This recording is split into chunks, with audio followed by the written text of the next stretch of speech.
ಅಮೆರಿಕಾದಲ್ಲಿ ನ್ಯಾಯಾಧೀಶ ಹುದ್ದೆ ಅಲಂಕರಿಸಿದ ಭಾರತ ಮೂಲದ ಮಹಿಳೆ ಯಾರಿವರು, ಯಾವ ರಾಜ್ಯದವರು ಅನ್ನೋದನ್ನು ನೋಡೋಣ ಬನ್ನಿ. ಅಮೆರಿಕಾದಲ್ಲಿ ಭಾರತೀಯರ ಜನಸಂಖ್ಯೆ ಕಡಿಮೆ ಇರಬಹುದು, ಆದರೆ ಆ ದೇಶದ ಪ್ರತಿ ಕ್ಷೇತ್ರದಲ್ಲಿ ಭಾರತೀಯ ಮೂಲದ ವ್ಯಕ್ತಿಗಳು ತಮ್ಮ ಛಾಪನ್ನು ಮೂಡಿಸಿದ್ದಾರೆ. ಅಲ್ಲದೆ ಎಲ್ಲ ಕ್ಷೇತ್ರದಲ್ಲೂ ಮಹಿಳೆಯರು ಅಷ್ಟೇ ದೊಡ್ಡ ಸಾಧನೆಯನ್ನು ಮಾಡ್ತಾ ಇದ್ದಾರೆ. ಈ ಸಾಲಿಗೆ ಮತ್ತೊಂದು ಹೆಸರು ಸೇರಿಕೊಂಡಿದೆ.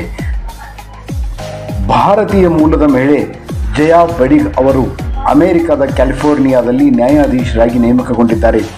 ಇವರು ಈ ಸ್ಥಾನಕ್ಕೆ ಏರಿದ ಮೊದಲ ಆಂಧ್ರ ಪ್ರದೇಶದ ಮಹಿಳೆ ಎಂಬ ಹೆಗ್ಗಳಿಕೆಗೆ ಪಾತ್ರರಾಗಲಿದ್ದಾರೆ. ಇವರ ತಂದೆ ಸಂಸದರಾಗಿದ್ದು ದೊಡ್ಡ ಉದ್ಯಮಿ.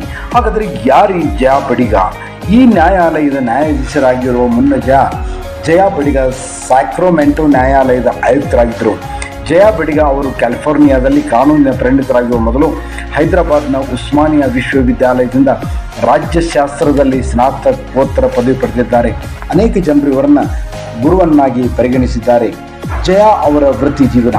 ಜಯಾ ಬಡಿಗ್ ಅವರು 2009ರಲ್ಲಿ ಕ್ಯಾಲಿಫೋರ್ನಿಯಾದ ಸ್ಟೇಟ್ ಬಾರ್ ಪರೀಕ್ಷೆಯಲ್ಲಿ ಪಾಸ್ ಆದರು. ಜಯಾ ಅವರು ಕ್ಯಾಲಿಫೋರ್ನಿಯಾ ನ್ಯಾಯಾಲಯದಲ್ಲಿ 10 ವರ್ಷ ವಕೀಲರಾಗಿ ಕೆಲಸ ಮಾಡಿದ ಅನುಭವವನ್ನು ಹೊಂದಿದ್ದಾರೆ. ಅವರು California department of health care services ಮತ್ತು ಕ್ಯಾಲಿಫೋರ್ನಿಯಾ ಗವರ್ನರ್ ತುರ್ತು ಸೇವೆಗಳ ಕಚೇರಿಯಲ್ಲಿ ವಕೀಲರಾಗಿ ಸೇವೆ ಸಲ್ಲಿಸಿದ್ದಾರೆ. ಇತ್ತೀಚೆಗೆ ನೇಮಕಗೊಂಡ 18 ನ್ಯಾಯಾಧೀಶರಲ್ಲಿ ಜಯಾ ಕೂಡ ಒಬ್ಬರು. ನ್ಯಾಯಾಧೀಶ ರಾಬರ್ಟ್ ಎಸ್ ಲ್ಯಾಫಮ್ ಅವರ ನಿವೃತ್ತಿಯ ನಂತರ ತೆರವಾದ ಸ್ಥಾನಕ್ಕೆ ಜಯಾ ಬಡಿಗ್ ಅವರನ್ನು ನೇಮಕ ಮಾಡಲಾಗಿದೆ. ಹಾಗಾದರೆ ಈ ಜಯಾ ಬಡಿಗ್ ಅವರು ಮಾಜಿ ಸಂಸದರ ಪುತ್ರಿ.